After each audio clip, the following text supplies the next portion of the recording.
I don't know if this is going to be like a part 6.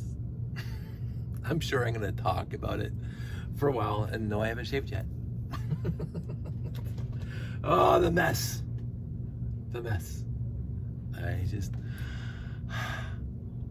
I just got home after a busy day at work and other stuff. And I wanted to talk about stuff, but I forgot what I was going to talk about right now. So,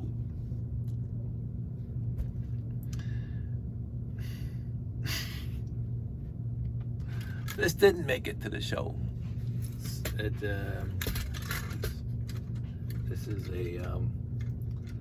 is a quick build that I made that I had future plans for the layout. This is not the one that's by the rocket launch platform. This is the one that, holy moly, this is busted.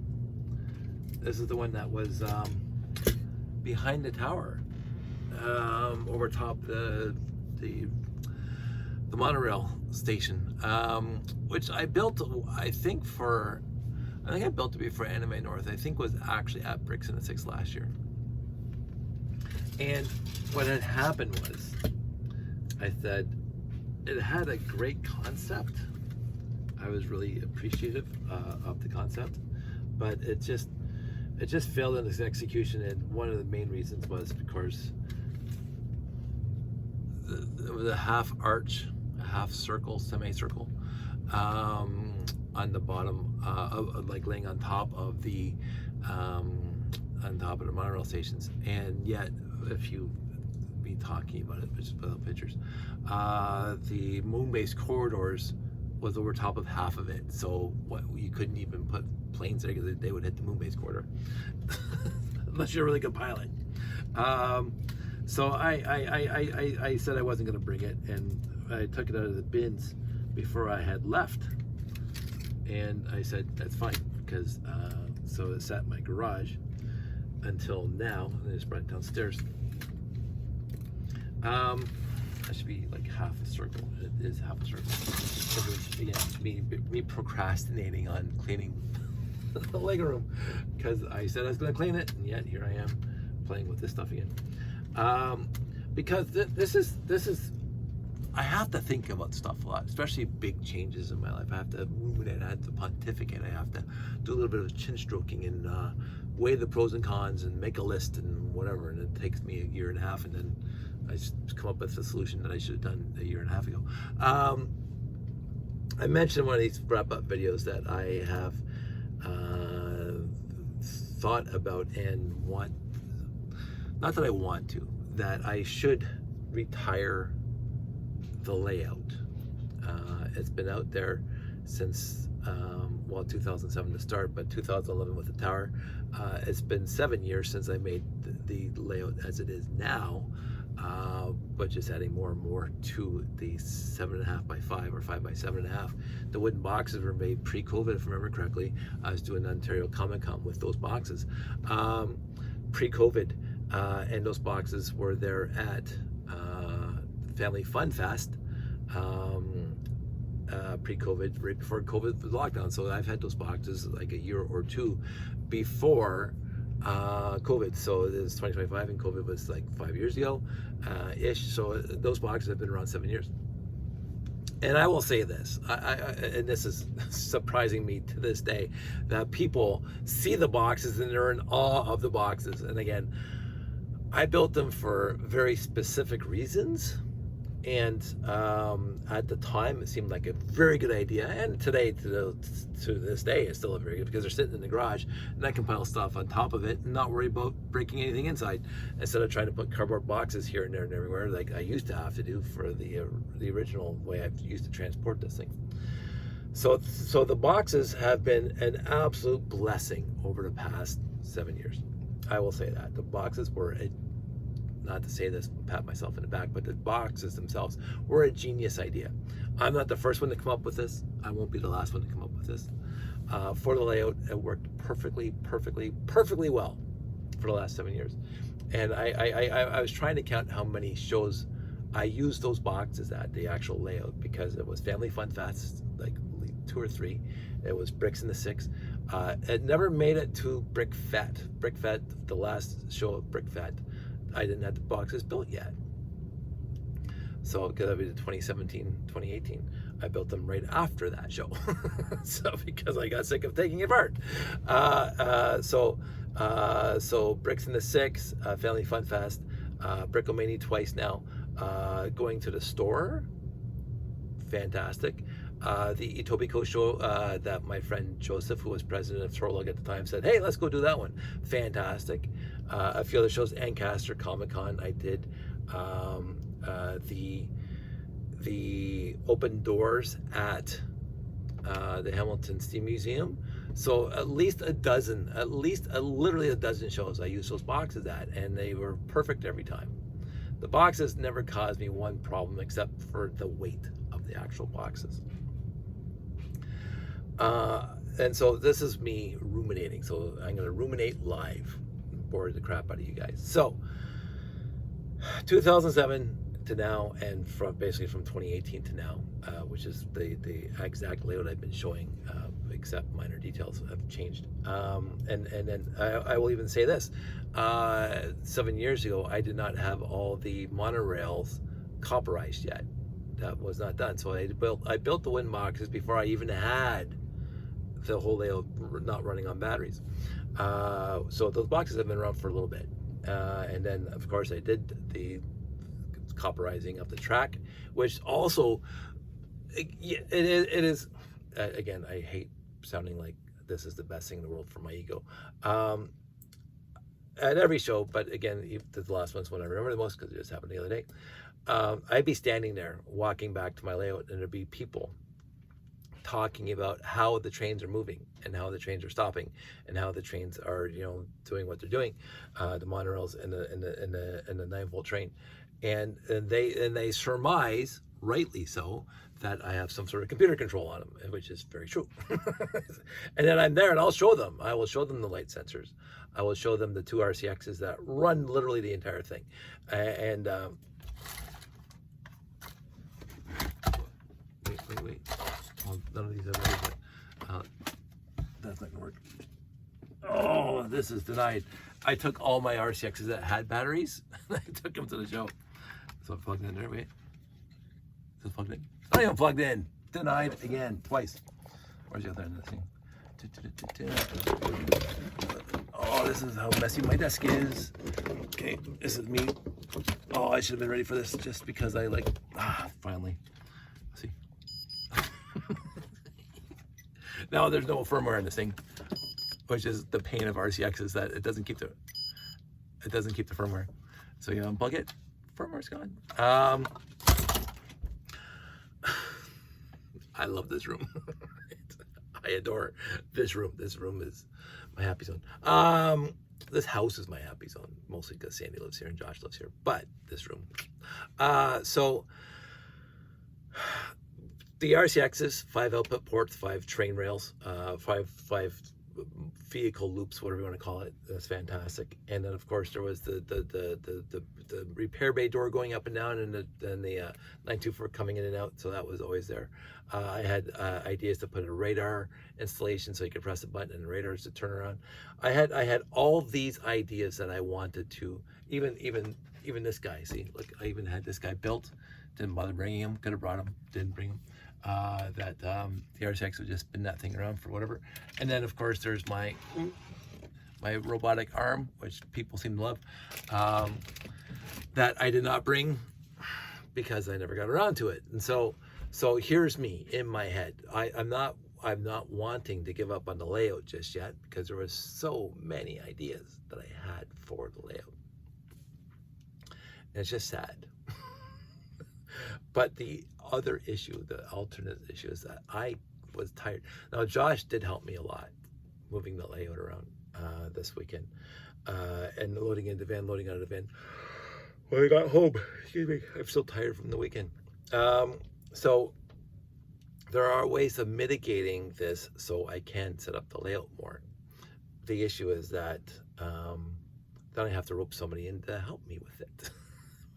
Which I don't want to do because they got their things to do and whatever. So it is a tug of war in my head about the layout. So because we're in talks about it, and we're wearing, I do think that it would be nice to do a show where I'm not constantly babysitting the layout, because usually I have to babysit the layout. At Brickomanie this year, I did not as much babysit the layout. As a matter of fact, if you see me at previous shows, my laptop would always be on. I'll always be on, and I'd always be updating the programming of the RCXs for the trains, because they'd be wrong. The timing would be off, or whatever it is, and I would always be doing that. At Brickomanie, besides the initial setup, I didn't pull out the laptop once. The entire Friday, Saturday, or Sunday, I said if the train stopped outside the train station, I ain't gonna worry about it. So that was fun. So I got to walk around the show more this time than I ever have before, because I said, because of the big Lego disaster 2025, I'm not gonna worry about it as much. I want to enjoy the show, and so I got to do that. So that was a blessing. The fact that I just set it up in overall, and I forgot about it. I would walk back every once in a while and engage with people who were looking at it, and I was okay with that, shockingly so, because this is again pros and cons in my head, and the scales of justice in my head. I want to give people a fantastic show. That's one of my main criteria of the layout, is to give people a fantastic show, including my layout. I want my layout to contribute to the overall show by being as good as I possibly can make it. My issue is that in this particular instance, because you look at my room, I'm not that OCD, but in this instance for the layout, and I will say I even got it back to the robot competitions, which, do I still have the picture here? I don't even know if the picture's still here. I used to have the picture up here of one of my robot builds, but I would keep on rebuilding the robot over and over and over before the robot competition to make it look better. Now it looked better to me. Other people just said Technic bricks and whatever, but I want it to be visually beautiful, and I would put some effort into it. So, because I wanted to not, winning the competition was, tantamount, but I also wanted to look at, so people who attend the show, they're impressed with that. Not necessarily for a pat in the head or stroke my ego. It's just that I always want to put that kind of additional effort into it. When I used to cut my people's grass, I used to cut when I was 13, 14, 15, I cut neighbors' grass and make some money. I'd always try to make sure my rows were straight, or nice and curved and continuous. It's like not just like hodgepodge and missing and blah, blah, blah. I wanted to make it look professional. There was a very old adage when I was growing up that the farmer who is tilling his field, the parts of the field that are seen by the passing traffic were always the straightest rows. Whether or not that's true or not, but I remember hearing that going way back when I was a kid. And that's what I want. That I want, when people see something, I want them to, not just for what it does, but how it looks. And I keep on, people keep on saying the layout was impressive for how good it looks, and the movement and the lights are on top of that, but the base layout without the lights, without the movement, still looks good. And that requires effort, especially at that scale. It requires effort, because you want it, for me, I want it to be cohesive. Like you have collaborations. I would say one of the best collaborations I had ever seen was when Jeff and Jeremy and Callum and Derek got together, because they made sure that the one module would just flow into the next one. It wasn't just a desert scene here and all of a sudden you're in the ocean. And most people put some effort into that when they're doing a display with collaboration. But I remember that Derek and Jeff and Callum and Jeremy would be sending a 3D representation of where their layout ends and the next one begins, in the color choices. And so we just blended in, because it was a very, very cohesive layout, the one that they did with the four of them.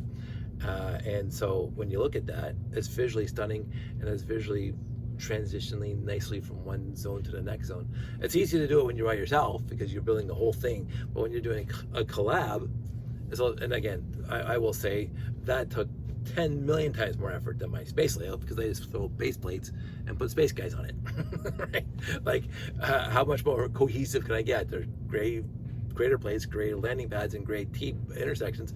Oh wow, that's really hard. But I also didn't want like the really intricate details over here and no details over there. I wanted to have some sort of cohesiveness and look like it's all part of the same universe. While also adding some historical depth to it. So some buildings look older and some buildings look newer, because that's also what I wanted. So I have been putting effort into this thing since 2007. Sometimes little, sometimes lots. From 2010 to 2011, it was a radical change from Brick World Chicago to Brick Fat, the first Brick Fat.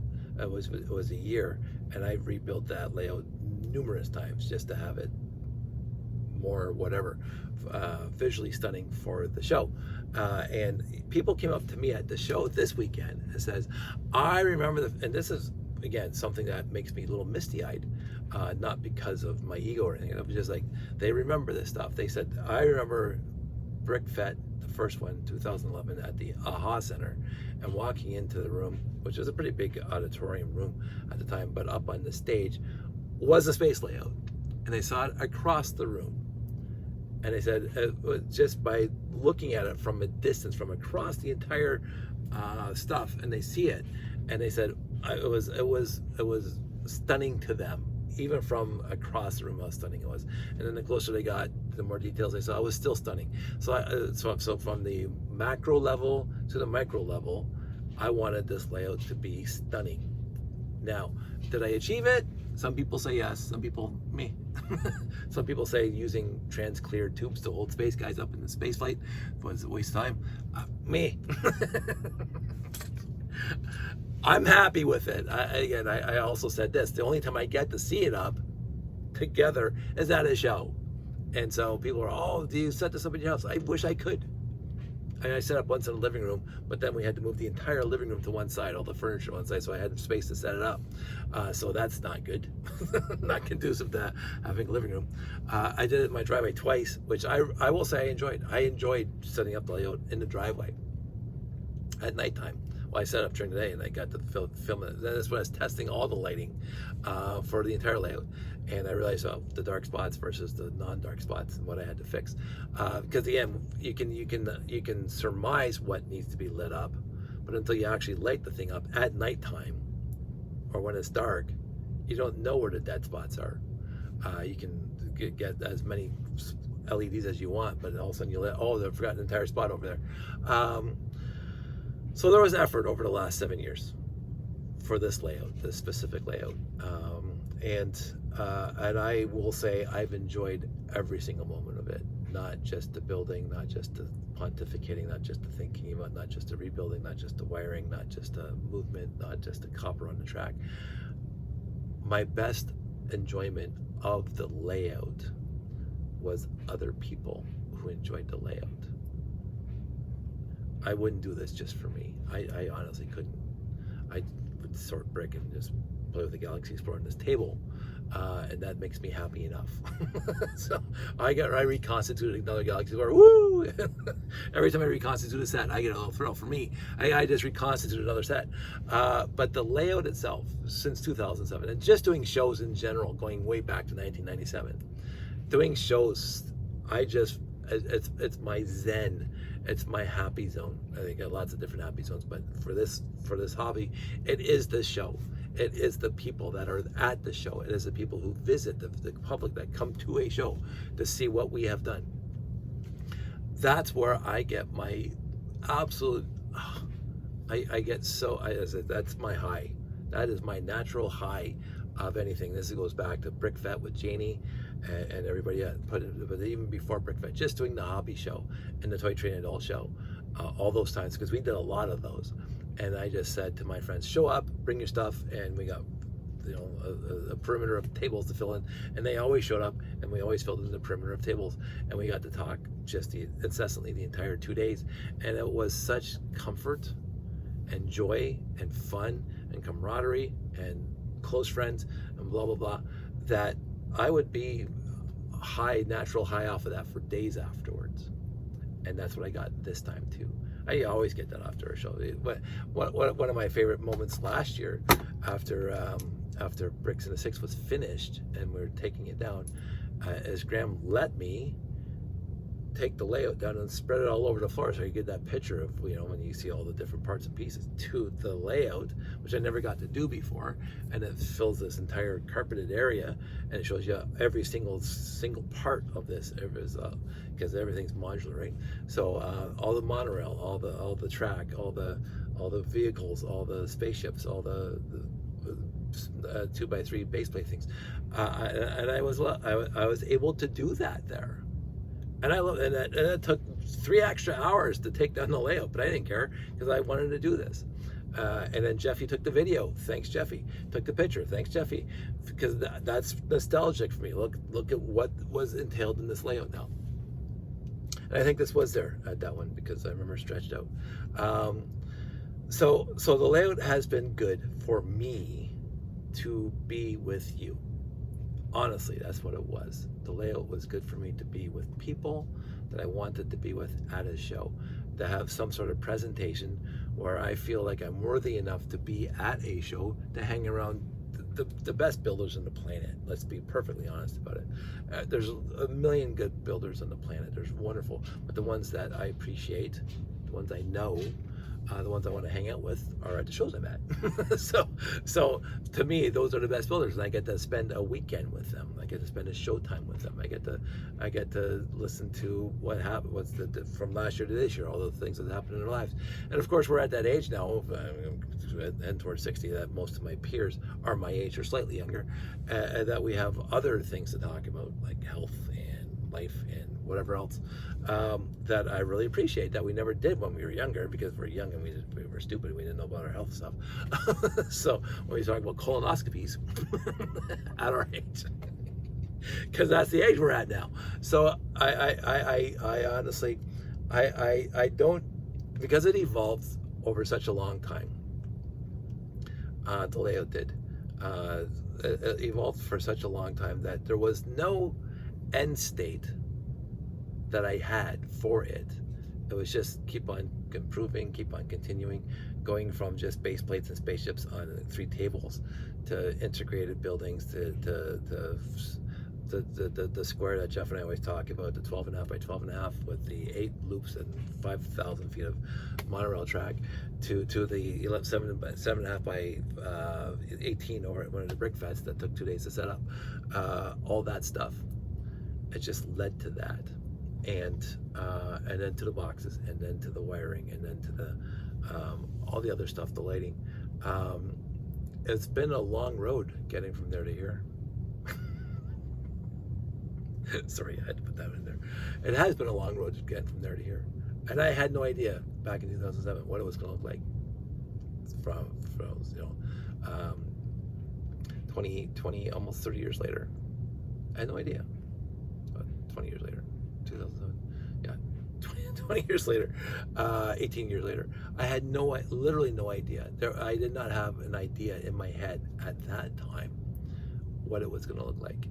And I mentioned this before, I didn't know what I liked about it until it got built that way. The tower did not look at all like I wanted to look for the first, from 2010 to 11, 12, 13. It didn't look at all like I wanted it to look. I said, that doesn't look right. Everybody else loved it. Oh, that's so great. And I said, it doesn't look quite right. And I go home and change it up. And as they say, the 4 landing pads, for the longest time, were attached to the diamond. And for this show, first time, I moved the mace studs out. And to me, that was a world of change. Nobody else is going to notice it. Maybe, I don't know, maybe they would. But moving the landing pads out 8 studs just made it so much better. And that was this year. That was this show, first time ever. And it was just adding, 100 parts, blocks of 25 parts, to move the landing pads out, 8 studs. And then going, why didn't I do that earlier? I mean, that was in my head for a bunch of years, to move the landing pads out. I just never got around to it because I was too busy doing other stuff. And I said, for such a quick fix, creating those little 8 stud extensions, that was nothing. Literally nothing. It's a one bunch of, there's 8 1x8 Technic black bricks and some black fiction pens and like some top walk gangways. That's it. Like there's literally nothing to them. Any part that I have a million pieces of, I could have done that a decade ago. Just never got around to it until this show. And I'm going, huh, that's fantastic. I loved it. Adding the layer that caused the 2025 destruction of Lego. The layer itself started last year, and it's been 2 or 3 shows now. It goes over very well with the people. The kids especially love it because there's all the little nifty details on it with the little space guys floating around. They love it. They absolutely love that. And I can't believe again, was in my mind years ago, never got around to it. So there's this thing right here in my mind years ago, never got around to it till last year. Now, it did show up this year, but that's because I had other worries. This is one of the things that was a deficiency for me because the tower fell over. And I had to refix it Thursday night, Friday, and Saturday. So this did not make it. And I didn't miss it. Although that area is kind of a dead zone. And again, to be said, Etienne and Eric and the staff wanted to give me a spot where people could walk all the way around the layout, because again, this would be at the back and nobody can see it normally because that's where I'm sitting and I'm amongst other tables, so you can't get back there to see it. So that's what I was expecting, therefore I didn't bring this, and yet then they had me in a spot where people had 360-degree view of the layout. And I was like, oh, son of a pup, this thing's at home. But that's fine. It was busted from the last show. And I have ways of thinking about improving. So here's me thinking, on one hand, I am going to retire the layout. Second of all, I have so many plans to make this better so it will work in the layout. So this is my brain thinking maybe we shouldn't retire the layout just yet because we haven't gotten enough out of it yet. So it is such a dichotomy, such a problem in my head as to what I want to do with the layout itself. What I have said, and I still mean this, special occasions I have no problem bringing it back out. And I don't know what those special occasions would be. I do know I've already promised it to be at Bricks in the 6th November. I will, unless something happens to me, which nothing's gonna happen to me, I will say that will not be the last time people see the layout, but it won't be the very next show. It won't be at Anime North next year, I don't think, unless something spectacular happens and if I really feel like it. It's going to come down to that because I have shown it at every single show for the last bunch of years. Every single show, any 2-day show or more. But even I did 1-day shows, but I cut that out. But I used to do 1-day shows. Nope, no more, because it's too much effort to take up and sit down, or sit up and take down. So that's off. There's no more 1-day shows that the layout's going to be at. Like going to the Turtle Fest, will not bring this. I love Turtle Fest. I adore Turtle Fest, but Turtle Fest is not long enough or easy enough for me to set up this layout and take it down in the same day. And it's on grass, so it's completely uneven and stuff. So there's no way I'm going to lay out the Tilsonburg. Although it would be fun if I did. 2-day shows minimum, and it has to be a show that maybe hasn't seen it before. So again, so that rules out Anime North, that rules out Bricks in the 6th, and that rules out Brickomanie, because I've shown it there a bunch of times now. But Dave, what are you gonna do instead? I have, I can't reach it. It's not down here. No, it's not down here. I have my moving art project that I want to not necessarily expand that one because that one's done. It's good. I can bring it to any show. I want to do more RCX Technic stuff where you wave your hand and stuff happens. And the more Art Deco or the more interesting, the better. And I have some ideas. So I have a table of that, 4 or 5 things where the audience waves their hands and stuff moves around. It doesn't have to be big. It can be really tiny. Like the art project is, you've seen it. The moving art is not that big. It's easy for me to transport. See, I'm also thinking if we're going to go to these shows more, like Brickomanie and whatever, that instead of taking the van, we take Honey Bunny's car, because it's a lot better on gas. It's a lot easier to drive, it's a lot easier to park, and a lot easier to unload for little things. And so all this stuff, the logistics of everything comes into play, because the van was packed, like literally packed solid. So the one seat, middle seat was down, both back seats were down, obviously. Josh had a little bit of room to move his seat around, but all 8 boxes, the rails, the power boxes, and then our 3 bags of luggage and our food, snacks. And I had to bring a bag of when I was going to sell at the garage sale, which I'll talk about in a sec, maybe if I remember this time. So we had to, we packed the van pretty solid, and I was even using the space underneath Josh's chair because again the chairs are fold away, stowaway chairs. So his chair was up, so I had that space in the bottom there. My other issue is I had to bring work clothes, my work bag with all my safety boots and safety hats and safety goggles and safety harnesses and safety jackets. That was in there too, so that took up a little bit of space. And so if I do this again for a long distance, especially when it comes to a long distance trip, it's hard to get the family and everything into the van and get the van to the destination.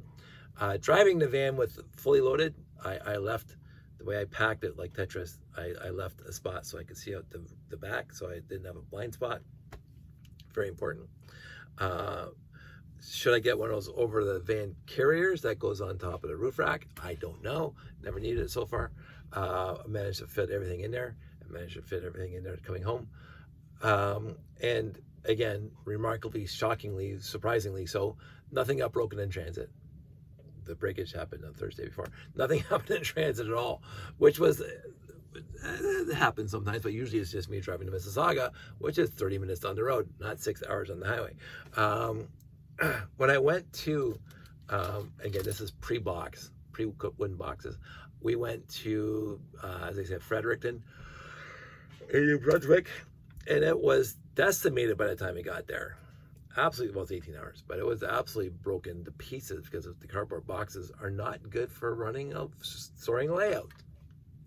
Now, would it be broken if I brought the layout and boxes there? I don't know, but I'm sure it would be a lot less broken than it was went to Fredericton.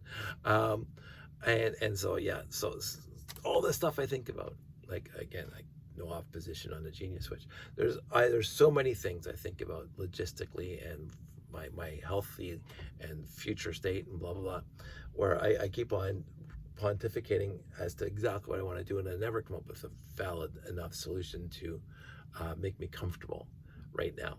But my comfort zone right now is to know for myself that I do have to start not bringing the layout to shows. It is my decision to do that, because I am still, this is Tuesday now, and my legs are still hurting. My back is hurting a little bit, although my back has been, that's usually just from standing at a show. And I keep on thinking, I got one of those little straps that for your lower back and stuff, that might help. The other thing I did forget in this show, and I should not have forgotten, is my little chair that our friend Linda got us for me for shows, where it's sitting above like an old bar stool chair that collapses. So I'm sitting up so I can talk to people and look them in the face without getting out of my chair. I said I couldn't fit it in the van because the van was packed. So I'm going to try to make sure it's always in the van if I'm going to bring the layout or something else, where I can talk to people without standing up. Because I don't stand up for a living. If I was working as a cashier or somebody who walked around or construction for, then my legs would not be killing me right now because I'd be used to it. But I've been pushing a keyboard for the last 35 years. That's tough. And again, I did work. I will be the first to say I did work in a lift before the show for 3 days to install APs for my company. So that also contributed to the soreness of my legs. But again, we come back to logistics and what has to happen, what doesn't have to happen, blah, blah. So literally all these things go through my head when I'm doing this stuff. And I ain't young anymore. And so it is to the point where I have to say, if my longevity for this hobby and wanting and loving to do shows, that I really have to start thinking about not downsizing, but changing not all shows, just some shows, to bring something small for a change. I have been to a whole bunch of Torolog shows where one of my favorite builders brings something that's only like a 1.5 by 1.5 foot area. And that's what they bring. And it's awesome. It's fantastic. And that's good. That's good for a show. So it is something I'm pontificating. I'm not saying yes. I'm not saying no. I am saying it is on the list for me to think about. that the show will, I mean, the layout will not be at every show going forward. As I say, I'm committed to one more at least, and it's Bricks in the Six. And after that, it's going to be, I don't know. I honestly don't know. I gotta wake up on the day of leaving, and I'm gonna say, do I really feel like bringing it? Because it is to the point. I also mentioned, and Jeffy actually replied, I mentioned in a video before the show that I have pretty good confidence that some of my really good and dear friends who have seen the layout set up so many times that they could do it themselves. Here's the boxes, take them. You set up the layout, make it yours. Probably not. But it is a thought. If somebody really wants the layout, and this I don't want to be egotistical about this. Some people have said, somebody actually offered me to set up the layout in some famous person's house for 6 months. They wanted the layout at the person's house, and nothing came through for that. But that was intriguing to me. But ultimately, I would have said no. I think. I don't know. I was never given the opportunity to say yes or no. I said I'd think about it and just give me the details, and the details were not forthcoming. I will say, when I was at, as I say, St. Jacobs at the Lego store across the hall, it was fantastic for 6 months. I was at the Brick Shack for 2 or 3 months at a time, a few times now, 2 or 3 times. Loved it. Loved both times I was there. And as long as somebody's getting some enjoyment out of it and it's helping the store, I love that idea. I don't have to be paid for that. For me, they're doing me a favor by having it out of the garage and set up for people to love it. Now, if they want to pay me, I take Lego, by the way. You can pay me in Lego. A Lego store that wants to display my layout for a couple months, you can pay me in Lego or cash. Either way. I should say cash because I do have enough Lego, unless you have something very special, like say a Megacore magnetizer. Fish in. Who wants the layout? Who wants the layout and display in their store? I was approached by a mall that during March break a bunch of years back wanted me to put the layout up at their store for March break, and I said, "Who's going to be watching it?" "Oh, nobody." yeah, no. That layout would be stripped of everything within days. Like, are you kidding? At a mall during March break for the kids' little thing that you got going on there, there'd be nothing left of it. Oh, well, maybe we can put it in an empty store. And so it'd be like what Janie did over in St. Jacobs. I said, then who's watching it? Who has keys to that room? Oh, well, others. Yeah, then I don't know you. I knew Janie. Janie said, Dave, set up. Absolutely. I'll be right there. I was right there. I don't know these people. Right out of the blue, can we set it up at our store from 9 to 5 for the retail days? And I said, who's watching it afterwards? Like, if everybody in the store has keys to this room, like, are you kidding? Like, I trust people. I really do. I like to trust people. But I don't know you from anybody, and I definitely don't know anybody else who works at the store that might have keys to this. I don't. Janie, implicitly, I will trust her. Absolutely. She had my layout there for 6 months. Not one piece was missing. So again, so this stuff hits my mind, and I start thinking about it. Like, if on a parenthetical note, I've always said, if somebody came up to me with $30,000 right now and wanted to buy the layout, I would set up in their house and take the 30 grand. I would absolutely do that. Now, there's 30,000 to 50,000 pieces in the layout. Probably around 50. Some people say more. But I'm thinking it's a lot of big 2x4s and base plates and stuff. Like the Galaxy Explorer from Brickomanie has 417 pieces. I could be wrong on that. And there's 3 of them in there, so that's already 1,500 pieces. And then all the Starfleet Voyagers and the 924s, blah, blah. So the ships alone, it's going to get you up over 3 to 4 or 5,000 pieces. So let's say that the buildings and all the trans pieces, it might be conservative to say 30,000. I think 50,000 is too much, but it's $30 to $50,000. Now, to be said again, trans yellow domes are stupid money on Bricklink. I think the last time I checked, the cheapest one is $50. So if that layout were to be disappeared tomorrow, I have said, and I still kind of mean, that I could build basically the entire layout again with pieces in this room, but no, because I only have 7 Trangelo quarter domes, and the layout takes 12. So, do I have enough canopies? I have a lot of canopies over there. Do I have, and they're cruddier ones because I try to put all the nicest ones in the layout. So, but I can almost guarantee I don't have enough Trangelo canopies to finish the layout. I have a lot of them, but not enough. The 4x9 wing plates, I got lots of those. I'm not worried about that. I don't know why. I had some bigger, grander ideas back in the day for lots of landing pads, and that didn't happen. So, the blue brick lots, the slopes, I'd have to get 2x3 inverted. I do not have any 2x3 inverted slopes left, hardly. I got maybe half a dozen in there because every landing pad needs 72 of them. So there's a lot of slopes there. And as the 3x4 roof slopes, lots of those in there that I have to order.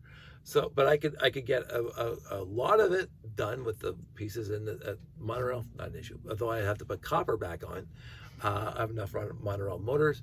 I'd have to get bogies because I don't have hardly any bogies in spare. So if the layout was sold, I wouldn't be able to run monorail anymore because I don't have hardly any monorail pieces here that are in the layout. So there's that. But I would put serious contemplation into if somebody offered me 30 grand for the layout. Even just for the fact that I don't have to worry about it anymore and think about what I'm going to do with it. It's gone. It's off my books. And somebody else has it, and they can do whatever they want with it. And I'd go on and do something else. Maybe not $30,000 worth of something else, but I'd go on to something else. As I say, moving art seems to be something I've been trying to ruminate and pontificate on for a while now, and I love it. I love that moving art, and I got lots of RCXs. I got lots of Technic in here. I got lots of nifty little things I could build. Nothing to the extent of a GBC or the crane with the mobile on it, or the amusement park a Technic. Nothing to that extent, because somebody else can do that. But I just like the moving art, and see what I can do with that. But in the end, this whole long thing has been about the layout. It will still be in my garage. I did mention, I made it very clear to people who, oh, you're taking it apart. No, I'm not taking it apart. I will not take it apart yet. I'm not even remotely thinking about taking it apart yet. That layout, and I want to talk about ego, that layout does mean too much to me right now to take apart. It does. Even after the disaster last Thursday or 2 Thursdays ago. It means a lot to me. It was a moment of zen when we had the crappy neighbors. 100%. It was me working on it down here. I could forget about the jackasses next door. The absolute effers. Let's say that. That thing keeps on coming up, by the way. It was even brought up at our board meeting today, how bad that was. But read the book.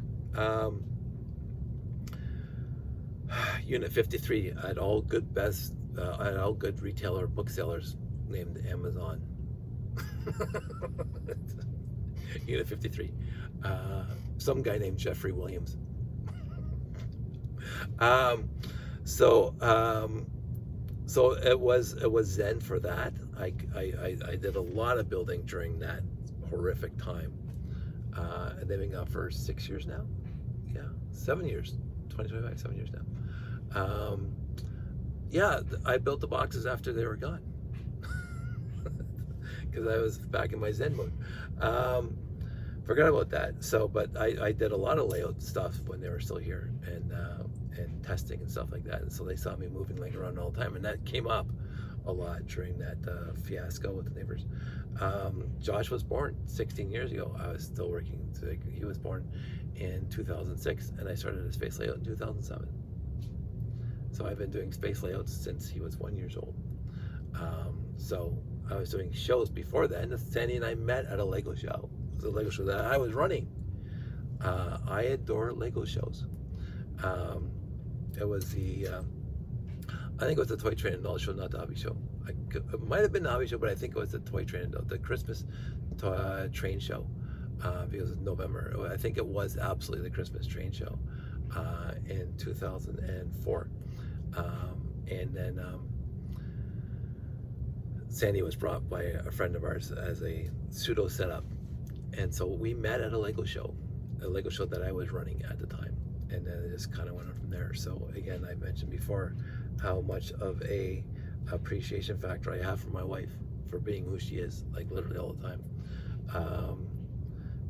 I'm astounded that she married me. Like, it's just, but part of our marriage has been Lego. It's not her hobby, but she does help me with mine, and that's also appreciated. And she helps with the layout. So there's so many memories, so many good, fantastic, awesome memories of me doing this layout for this long that I don't want to let go of just yet. And so I do not mind making more memories with it, but I do also have to take into account me and how I'm feeling at this age. Now, Sandy has mentioned to me numerous times that if we walk more and get more exercise, that I wouldn't have this pain in my legs, because I'd actually be moving and building muscle, and that she's 100% right on that.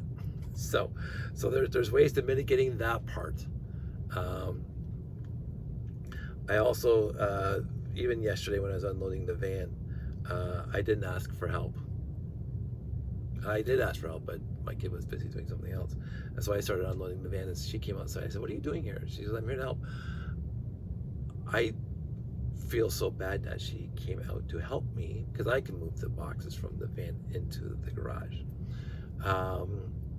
One mitigation I have in my head has been there since I started after I bought the melamine, is to cut out the melamine and get 1/4-inch plywood, which is very light, and then make a perimeter that makes it a 1/2 inch thick, because it needs to be it needs to be 1/2 inch to go on top of the joist.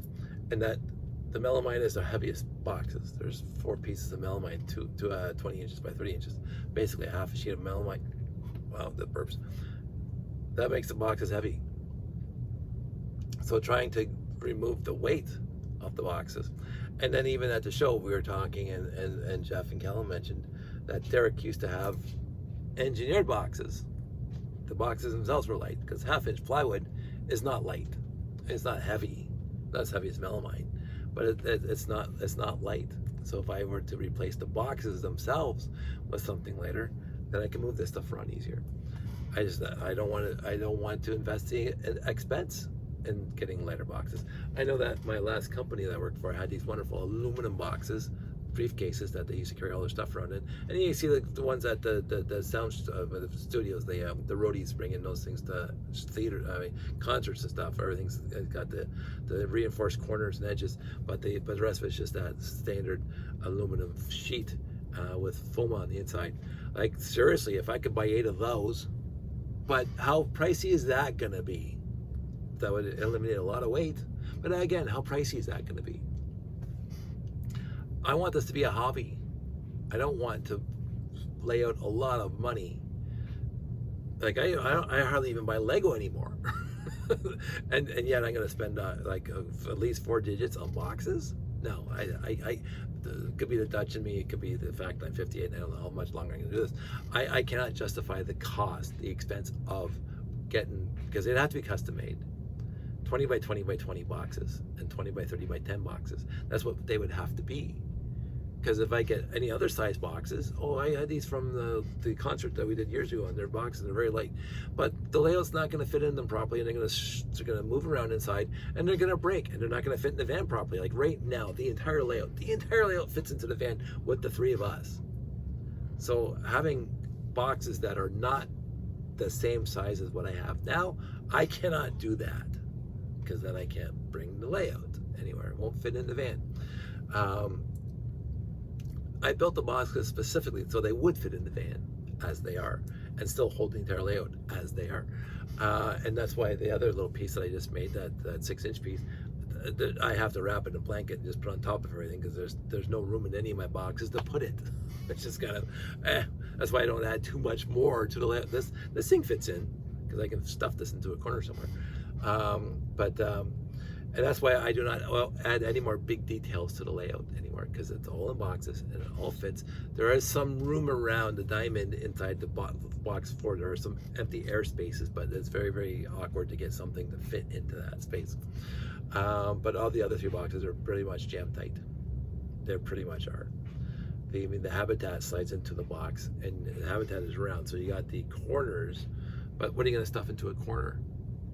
Right? It's like I put the gantry, the rocket launch into the corners there, and that takes up 2 of the 4 corners. It is a giant game of Tetris, and I think I filmed it years ago, but I think I'll film it again, just for those people who want to see how much effort it is to put all the pieces and parts into the boxes, and yet still have them not as taken apart, because there's lots of air in there, not as taken apart as I could do to make it smaller, because I don't want to spend time setting it up. As I say, the habitat is one piece, basically. The whole habitat slides right into the box, and then I'm done.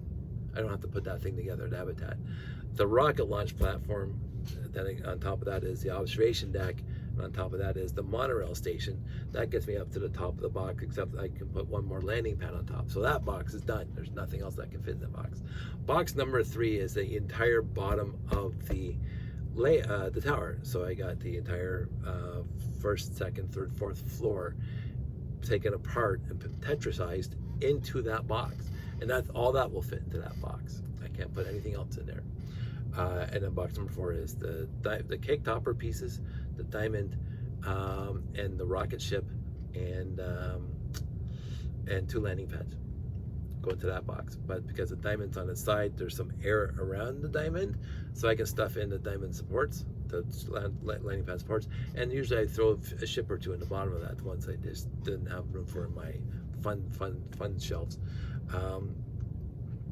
So there could be something that I could fit this in there, which I've done. But other than that, no, because it won't fit. Nothing else will fit in there. So I would have to build another box if I would build anything else for the layout, and then we're going to put that in the van. so all these things go through my head. The logistics of transporting a layout and whatever. But again, the godsend was the boxes, because before the boxes, the cardboard boxes, things would be busted. I can't remember how many times I had to ask Jeff to come over and fix his habitat before every show, and it was pretty beat up. And no matter how carefully you carry it, no matter how carefully you store it, and cardboard boxes with Lego blocks inside, you can't stack them one on top of another, because you could crush them, and then all of a sudden you're breaking whatever. The wooden boxes, I can just put 1 stack of boxes up to the ceiling and not even worry about it, because the boxes protect everything that's in the box. And they're perfectly sized. They're exactly 20 inches inside both ways. And so, and a 20-inch mock, because the base plates are 20 by 20. It doesn't move around. It doesn't move around. It's fantastic. So that's what I got. I had fun making them. There was a lot of fun me doing woodworking for my space layout, and trying it and see what happens, and then building 7 other boxes after I tried the first one. So there's memories of that. I got to combine my woodworking skills with my Lego building skills, and then I got to combine my electronic skills with my Lego skills by copperizing things and getting everything working off RCXs that should never be working with RCXs, but I got them all working with RCXs. There was this stuff here, oh, not this one, this stuff here that I tried and kind of failed miserably, but whatever. so I got to try a lot of different things. And I had fun doing it. Ordering stuff of AliExpress, the EL wires, wonderful part of the addition of the layout. A lot of people at Lights Out love the EL wires and how understated, and it doesn't look like it's overpowering. The EL wires go over very well at a show, and all the other stuff. And lighting up spaceships. I had a Starfleet Voyager all lit up with a Lifelights Advanced kit at this show. I wouldn't mind. I've always had a plan of doing all my ships that way. Just never got around to it. So there's so many things that I never got around to, because it's just a lot of other stuff popped up, like, you know, towers falling over and stuff. It's just that, and so I feel like it's incomplete still to this day, the stuff I wanted to get done. But in the end, for 20 years of it, it's good enough. So anyway, I talked enough about that. 54 minutes. Yeah, I'm gonna wrap this up. I was going to talk about other stuff about the show, but I just wanted to go on about the tower, mostly because it is on my mind, and it's going to take me a while to come to whatever about it. But I know the second I make up my mind and do it, I'm going to say, why didn't I just do this 20 years ago or last year? We'll see. Anyway, if you're interested, it will be at Bricks in the Six. For sure. I've already said it was going to be. It's already registered mock for Bricks in the Six. After that, I'm going to say, I might change, but I'm going to say it's going to be very sporadic that that layout comes out of the garage. But it's going to stay in the garage. I'm not taking it apart. I will not take it apart yet. The one thing, before I wrap this up, and it's a stupid thing, it's just me being me. I really wanted the Babylon 5 ending to this thing. Yes, I did. I wanted the Babylon 5 ending to the tower and the layout. I'm just not sure I would do that. The tower falling over the other day, I wish I was caught on film because that would have been the Babylon 5 ending. But since I built it as big as I did, I imagined in my head how I would set it up so I could have the Babylon 5 ending, and it would just take it out with, you know, firecrackers and flash paper and whatever else. Get my friend Pete to film it in high speed. This is how I think. I don't know why, but I would really appreciate that when I'm done with it completely. It's just to blow it up, like Little House on the Prairie. Little House taught me that. Blow it up without breaking parts, by the way, because I'm sure parts would be broken, but I wouldn't. But then I have to build it in such a way that it could be blown up nicely and fall down, and you know. But like I did with the LL Destiny out there, but then I just dropped that one. I can't drop the layout. So anyway, it's just me pontificating now again. So nothing's gonna happen to it. It's in the garage. It's safe until November, and it's gonna be safe after November, because again, I do plan on doing more Lego shows going forward, Lego conventions. I'm not gonna be Abner. I love Abner. I live vicariously through Abner. He's one of my favorite people. We go way back. But I'm going to try to, well, again, not the next 3.5 years, try to do other Lego conventions that I haven't been to. But anyway, that's enough. It's almost 60 minutes. That's it. That's all. Thank you for suffering through this long, meandering yappage about my thing about the layout. And I sincerely mean this. Live long and prosper. I had such a phenomenal time at the show, and I had such a wonderful time talking to people at the show, and it was just, everything was tickety-boo. So I'll talk to everybody soon. Take care, bye.